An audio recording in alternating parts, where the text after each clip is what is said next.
You know, my first guest from her portrayal of Lucy Honeychurch in A Room with a View. Please welcome the star of the newly released film, Howard's End, Helena Bonham Carter. Folks, Helena.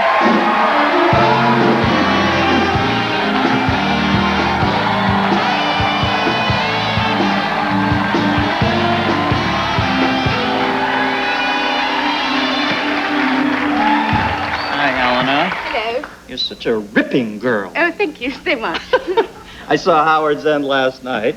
And Have you seen it? Yeah, I thought it was brilliant. Oh, but, great.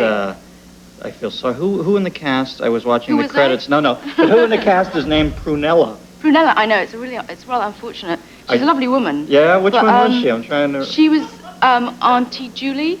Oh, Aunt Julie, right. but she had, unfortunately, most of her part was cut. Yeah, she was a great actress, but I was watching the credits and her name was Prunella, and I thought, oh, God, that guarantees you a lifetime of ass-kicking there. I mean... In fact, she's the mother of the guy who played Lena Bass, who was the wimpy one. Mm-hmm. And, in fact, there's lots of family connections in the whole of the film, because you have Vanessa Redgrave and her niece. And Right. Now, these films by, the company is, what? Merchant Ivory. Merchant Ivory is, Ivory is the director, right? Merchant yes, the producer. Merchant the producer. They're so beautiful. I mean, they're like What, the these... people? Yeah, the films The are great, films. but I mean, the pictures are so beautiful. I often wonder, is there a lot of downtime on these sets? Will they light these things? The lighting would embarrass Coppola. It's so beautiful. Well, it's people, it's the actors. Oh, I know the acting's great too, but you have to admit there's the lighting in they those are wonderful. rooms.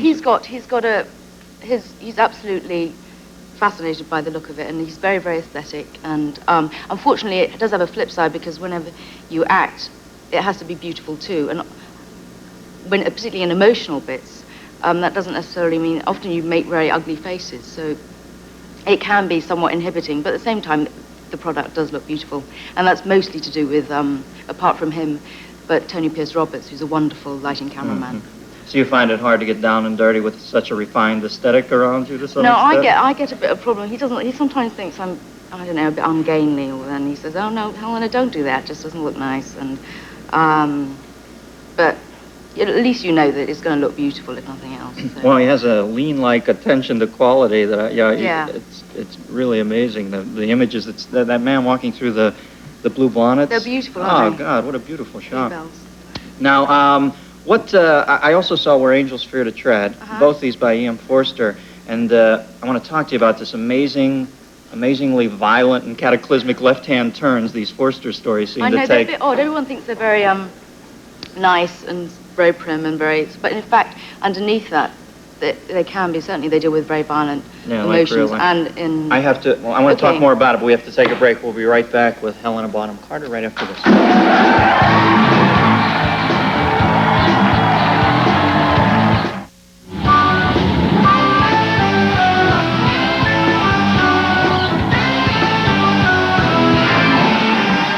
We're back, yeah.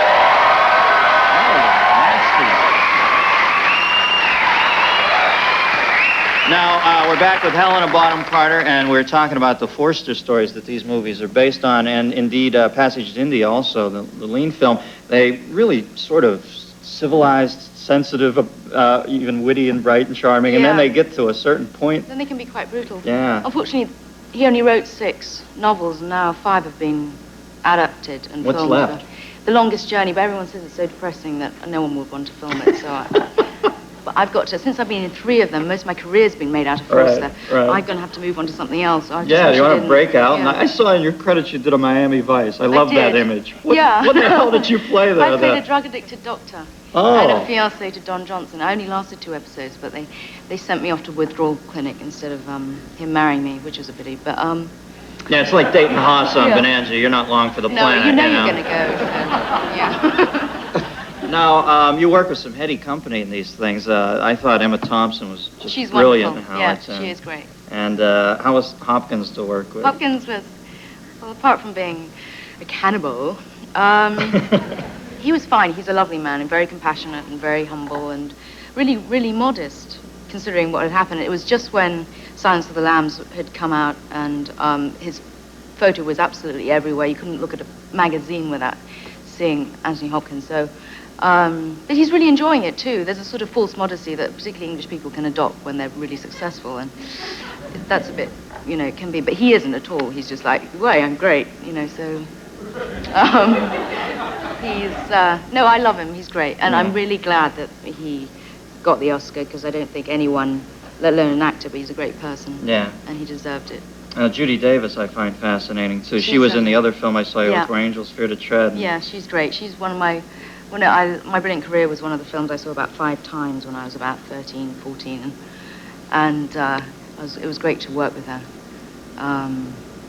She's fairly nutty, but most of us are, I guess. Where do you move on from here? What would you like to do next? Or what do you have? What are you working on now? I don't know yet. I'm going to have to make my mind up about something, which I'm having quite difficulty. Tell me, I'll make the decision for you. I know we've only had a short time, but I want to come into your life and interject my personality. Okay, Dennis. Yes.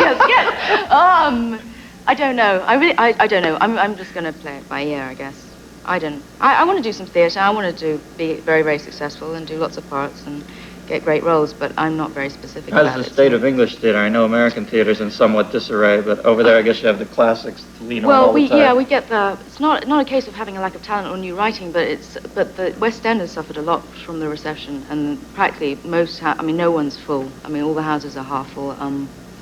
But we're still producing, which is unlike our film business, which, because there's no money, we just have no films that are being made. All right, and you stay over there? You don't live here, do you? I don't live here, no. I basically live in Golders Green in London, and but I come over here for... Well, your work is brilliant. You make a great idealist. You always seem to be the one in these movies who seems to have the most humanity to them. So oh, thanks a lot. I enjoyed both movies. It's Howard's End, and the other, maybe, I guess that was out a bit ago, Where Angels Fear to Tread. Well, Where Angels Fear to Tread is still on, though. You can... Yeah, both great films. And this is Helena Bonham Carter, folks. We'll be right back with billiards champ Ava Mataya right after this. Thank you, Helena.